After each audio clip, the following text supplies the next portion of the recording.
toute l'histoire de la peinture, les portraits qu'on dit en majesté. J'aime bien les portraits impériaux, les portraits royaux, baroques, ça m'amuse. Et j'aime bien tous les accessoires de pouvoir, les dorures, les sceptres, les épées.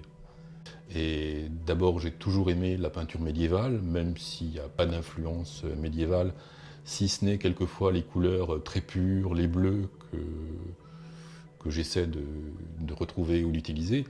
Mais sinon, on peut trouver dans la peinture persane, la peinture chinoise, les miniatures indiennes. Ça me plaît vraiment. Le fait d'être souvent dans le sud a sûrement eu une influence sur la couleur et sur ma façon de travailler. J'ai vraiment pris goût à la couleur maintenant, mais j'ai envie d'être, pour quelques prochaines toiles, dans des couleurs plus simples, plus uniques, avec des toiles avec une très grande dominante de rouge ou de jaune, des couleurs plus simples.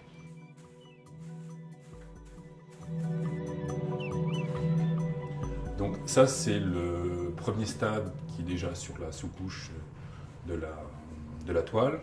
Et après ça, je passe un gesso, qui est une grosse peinture blanche, en la passant de façon assez subtile par endroits pour faire ressortir des parties qui vont m'intéresser.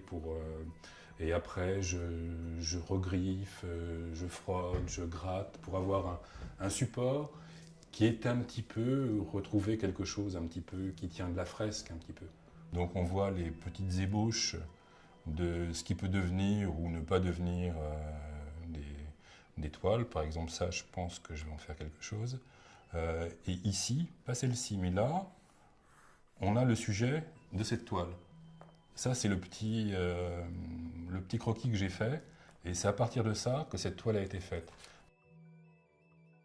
Après ça, j'ai repris simplement sur un petit bout de calque le croquis que j'avais fait, et j'ai fait ce fameux agrandissement au carreau que j'ai tracé sur la toile. Et comme ça, j'ai presque exactement ce petit croquis de base qui est l'idée de départ. Je commence quand même souvent par les visages, par le personnage, parce qu'il faut donner la personnalité de la toile avec le personnage lui-même, qui va identifier un petit peu le sujet. Je suis beaucoup plus à l'aise à dessiner le corps d'une femme que le corps d'un homme, ou le visage d'une femme que celui d'un homme, même si j'aime bien